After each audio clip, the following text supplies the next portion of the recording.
स्पॉनिफिकेशन number क्या है? स्पॉनिफिकेशन हमने पढ़ा था, व्हाट इज स्पॉनिफिकेशन, जिसमें ट्राइग्लिसराइड का आपने रिएक्शन करवाया था NaOH के साथ और in the presence of KOH और क्या फॉर्म के सोप फॉर्मेशन की थी। अब स्पॉनिफिकेशन नंबर क्या है?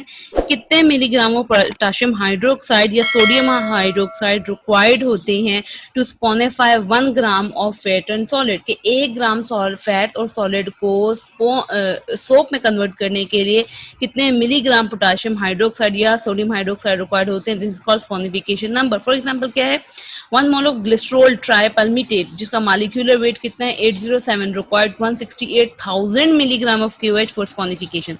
यानी कि जो ग्लिसरॉल ट्राइपल्मिटेट एक सोप है, ठीक है, उसका 1 मोल जो होता है उसे 168,000 मिलीग्राम KOH रिक्वायर्ड होता है स्पॉनिफाई होने के लिए। 168,000 डिवाइडेड बाय 807 मॉलिक्यूलर वेट से डिवाइड करें ऑफ KOH के, और उसका स्पॉनिफिकेशन नंबर क्या होगा? 208 होगा। तो आप इस तरह हर किसी का क्या कर सकते हो? स्पॉनिफिकेशन नंबर फाइंड आउट कर सकते हो। अगला है जो रेंसिडिटी ऑफ फैट्स और ऑयल। रेंसिडिटी क्या होती है? रेंसिडिटी कहते हैं, आपने देखा होगा सम टाइम आपके फैट्स या ऑयल में एक फाउल स्मेल, गंदी स्मेल आना शुरू हो जाती है। This is called rancidity. Rancidity क्यों होती है? Fats and oil are liable to spoilage and give off an odour known as rancidity. Fats और ऑयल जो होता है वो खराब हो जाता है और उसमें एक स्मेल आना शुरू हो जाती है, which is called rancidity.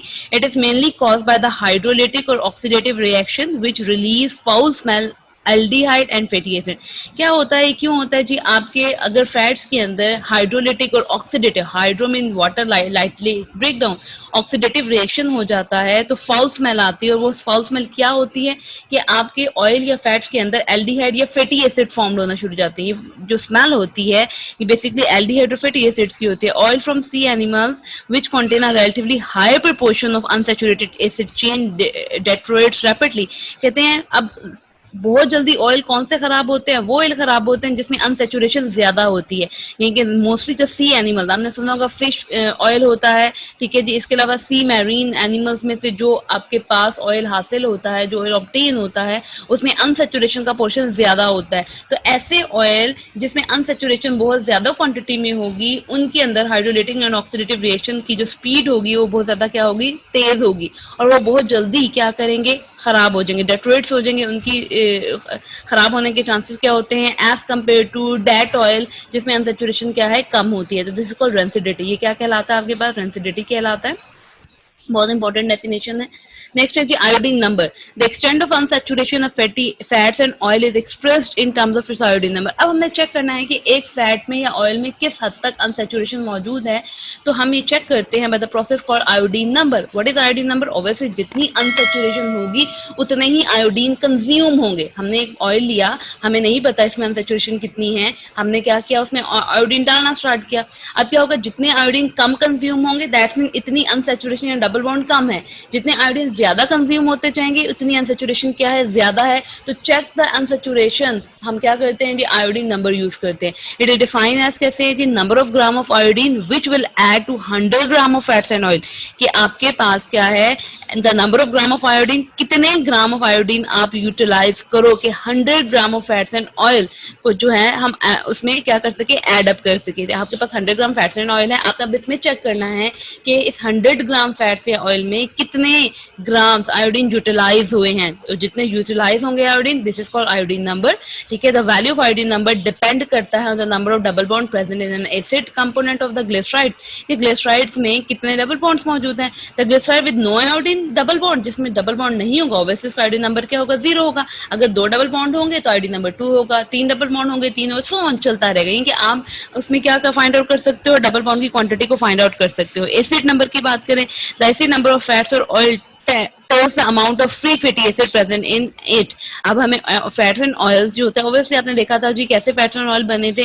By the reaction of glyceride. Glyceride का आपने रिएक्शन करवाया था किसके साथ? फैटी एसिड्स के साथ, ठीक है। और आपके सारे फैटी एसिड्स जो थे वो कंबाइन करके ट्राइग्लिसराइड बना दिया था। लेकिन मे भी बाज ऐसा हो कि ग्लिसराइड कम हो, फैटी एसिड ज्यादा हो। तो ये चेक करने के लिए कि ऑयल में तमाम के तमाम फैटी एसिड्स ग्लिसराइड के साथ ट्राइग्लिसराइड बना रहे हैं, कुछ फ्री भी मौजूद है, तो हम एसिड नंबर से चेक करते हैं। तो it is express as a number of milligram of potassium hydroxide required to neutralize 1 gram of fat. कि आपके पास कितने मिलीग्राम ऑफ हाइड्रोक्साइड यूज होंगे ताकि वो 1 ग्राम ऑफ फैट को क्या कर सके, यूटिलाइज कर सके। ठीक है जी, ऑब्वियसली फैट्स होंगे तो क्या होंगे, न्यूट्रलाइज हो जाएंगे। स्टेरॉइड्स की बात करें, steroids are naturally occurring lipids होते हैं। देयर पेरेंट न्यूक्लियस, इनका जो पेरेंट न्यूक्लियस होता है, ठीक है जी, हैज पर हाइड्रोक्सी हाइड्रोसाइक्लोपेंटोफिनो फिनांथ्रीन है। फर्स्ट ऑफ ऑल अगर इसको देखा जाए तो क्या है जी, पर हाइड्रोक्सी साइक्लोपेंटा पेंटेनो फिनेंथ्रीन। ठीक है जी, अब फिनेंथ्रीन क्या है ये आपको स्टडी करवाया था, दिस इज कॉल्ड फिनेंथ्रीन। ये आपके पास क्या है, फिनेंथ्रीन है। फिनेंथ्रीन कैसे होता है आपके पास, ऑब्वियसली आपने देखा था, अगर आपको एरोमेटिक कंपाउंड्स याद हो, बेंजीन, बेंजीन का दूसरा और एक जो है वो इधर अटैच हो गया। ठीक है जी, अब अगला क्या है जी, इसके साथ फिनेंथ्रीन के साथ क्या अटैच है, पेंटो अटैच है। पेंटो क्या है आपके पास, this one, this is called pento, 5 carbon की रिंग है। ठीक है जी, साइक्लोपेंटो हो गया आपके पास। अगला है जी हाइड्रो पर हाइड्रो। ठीक है जी, अब इसके साथ जो है वो ऑब्वियसली स्टेरॉइड्स के स्ट्रक्चर डिफरेंट होते हैं, ए बी सी और ये डी है। अब यहाँ पे क्या है, आर है, इधर क्या अटैच होगा, CH3 अटैच होगा, और इधर क्या अटैच होगा आपके पास, CH3 अटैच होगा। तो ये आपका स्ट्रक्चर स्टेरॉइड्स का एक जर्नल स्ट्रक्चर है। ठीक है जी, which consists of three six member ring है, इसमें 3 6 member ring है, obviously A B and C 6 member ring है। ठीक है, and 1 5 member ring which is called D। these rings are joined or fused together, और ये तमाम के तमाम joined है, fused together। और टोटल अगर काउंट किया जाए तो टोटल कितने कार्बन एटम है, 17 कार्बन एटम है। कैसे जी, 1 2 3 4 5 6 7 8 9 10 11 12 13 14 15 16 और ये 17। ऑब्वियसली जो फ्यूज होंगे तो वो जुड़े हुए हैं। ठीक है, very small variation in the bonding of atom in the ring and in the group attached to them give rise to compound that are remarkably diverse in their value. यानी इसमें थोड़ा बहुत आर की चेन क्या हो जाएगी, different होती जाएगी, तो आपके पास जो है वो डिफरेंट स्टेरॉइड्स आते जाएंगे रिमार्केबली क्वांटिटी में। ठीक है, some of the naturally occurring compounds belong to steroid, जिसमें कोलेस्ट्रॉल है आपके पास, अर्गिस्टिरोल्स है, male and female sex hormones and the hormones of the adrenal cortex. Adrenal cortex कौन से होते हैं, आपकी किडनी के ऊपर जो एक येलो कलर का फैट होता है, दिस कॉल्ड एड्रीनल कॉर्टेक्स। ठीक है जी, तो ये क्या कहलाएगा, एड्रीनल कॉर्टेक्स कहलाएगा। अगली है जी, इसी के एग्जांपल कोलेस्ट्रॉल ले लेते हैं। कोलेस्ट्रॉल आपको पता है चर्बी को कहते हैं, या स्टीरोल की एग्जांपल है, it is the most abundant animal sterol. Animal sterol है and occur in all animal tissues but only a few higher plants, कुछ हायर प्लांट्स जो बायोलॉजी स्टूडेंट से जानते हैं, एंजियोस्पर्म सॉरी क्या होते हैं, जिम्नोस्पर्म्स होते हैं, और एंजियोस्पर्म्स के जो प्लांट्स होते हैं जो बड़ी बड़ी क्वांटिटी में बड़े उसमें मौजूद होते हैं। Cholesterol is present both the free और as well as esterified form in blood, animal tissue, egg yolk, various oils and fats and nervous tissues. ठीक है जी, तो क्या होता है, कोलेस्ट्रॉल जो होता है ये फ्री फॉर्म में भी होते हैं, अकेले भी मौजूद होते हैं, इसके अलावा ये आपके ब्लड में होते हैं, एनिमल टिश्यूज में होते हैं, एग में होते हैं, जर्दी यॉक में होते हैं, various oil, fats and nerve tissues में भी होते हैं। It's increased quantities in blood make plaque like deposit in the arteries called blood pressure and the heart rate। आपने सुना होगा जी, क्या होता है जी, चर्बी इकट्ठी हो जाती है। ठीक है, कहाँ पे इकट्ठी हो जाती है, it increase quantity in blood, अगर ब्लड में द प्लैक, प्लैक कहते हैं जस्ट लाइक आपने देखा होगा, सिंपल अगर देखा जाए तो like this one, these are arteries. ठीक है, अब आर्टरीज में एक छोटा सा येलो कलर का प्लैक, प्लैक जम जाता है। ठीक है जी, कि प्लैक क्या होता है, प्लैक क्या होता है, एक छोटी सी येलो कलर की, आपने आजकल एनिमेटेड मूवीज देखी, एनिमेटेड बायोलॉजी से रिलेटेड वीडियोस देखी होंगी, उसमें क्या होता है कि फैट्स के जरात, अगर आप फैट्स ज्यादा क्वांटिटी में लेना शुरू कर देते हो तो फैट्स के छोटे छोटे जरात जो होते हैं वो आपके आर्टरीज में जाके एक जगह पे जाके क्या होना शुरू हो जाते हैं, कोलेक्ट होना शुरू हो जाते हैं। ठीक है, कैसे कोलेक्ट होते हैं, like we consider an artery.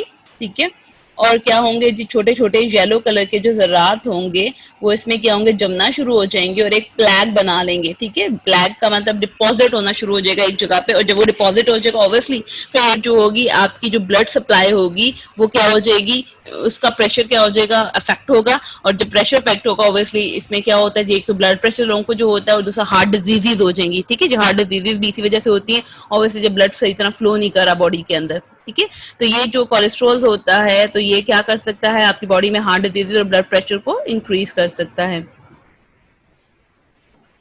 जी, यहाँ एग्जाम आपको दिया हुआ स्ट्रक्चर ऑफ कोलेस्ट्रॉल का, आप देखिए बिल्कुल स्टार्टिंग पेरेंट तो वही है। ठीक है, वही आपके पास 1 2 3 एंड 4 4 हैं जिसमें 6 मेंबर रिंग है और एक जो है 5 मेंबर रिंग है। अब आर देखो, मैंने कहा था आर के चेंज से क्या होगा, या तो वो कोलेस्ट्रॉल हो सकता है, वो फीमेल और फीमेल सेक्स हार्मोन्स हो सकते हैं, या एड्रिनल कॉर्टेक्स हो सकता है। तो आर की नेचर चेंज है, यहाँ पे OH आ गया, CH3 आ गई, आप लोग स्ट्रक्चर्स का याद कर लीजिएगा, ठीक है।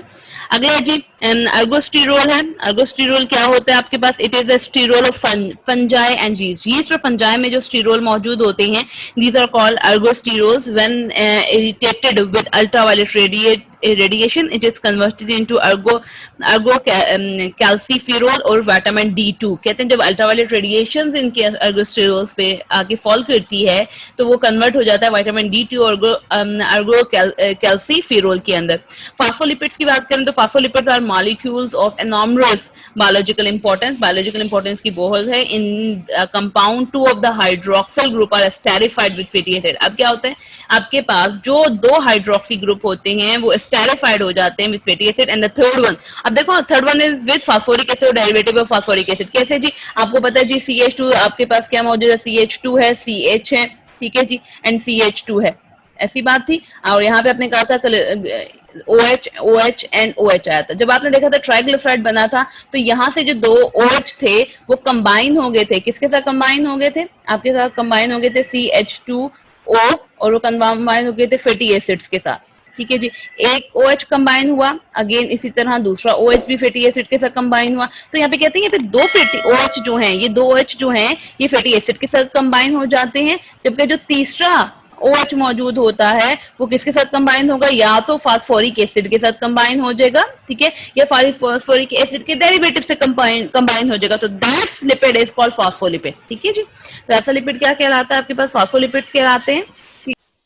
जी फास्फोलिपिड्स हो गया आपके पास। इंपॉर्टेंस लिपिड्स की बात करें, they are good source of energy and make the food more palatable, ठीक है जी। एक तो सोर्स ऑफ एनर्जी होती है, दूसरा फूड को बड़ा अच्छा बनाता है। They exert an insulating effect on the nervous tissue, आपके नर्वस टिश्यू पे बहुत इंसुलेटिंग इफेक्ट काज करता है। ऑब्वियसली जो होते हैं वो आप कह दो कि डिफरेंट ट्रॉमा से बचाता है। They are good energy reservoir in the body, body में बहुत अच्छे एनर्जी के रेजर्वायर हैं। Lipids are an integral part of cell protoplasm and cell membrane. Lipids जो है वो आपके सेल प्रोटोप्लाज्म है, मैंने कल बताया था प्रोटोप्लाज्म न्यूक्लियस प्लस किसको कहते हैं, साइटोप्लाज्म एंड सेल मेम्ब्रेन का बहुत इंपॉर्टेंट पार्ट है। Some lipid act as a precursor for very important physiological compound, for example cholesterol is a precursor of steroid hormone. इसके अलावा क्या है जी, प्रिकर्सर का मतलब स्टार्टिंग मटेरियल है ये किसका, आपके बहुत से फिजियोलॉजिकल कंपाउंड्स का, जिसमें कोलेस्ट्रॉल आता है और स्टेरॉइड हार्मोन्स आते हैं आपके पास।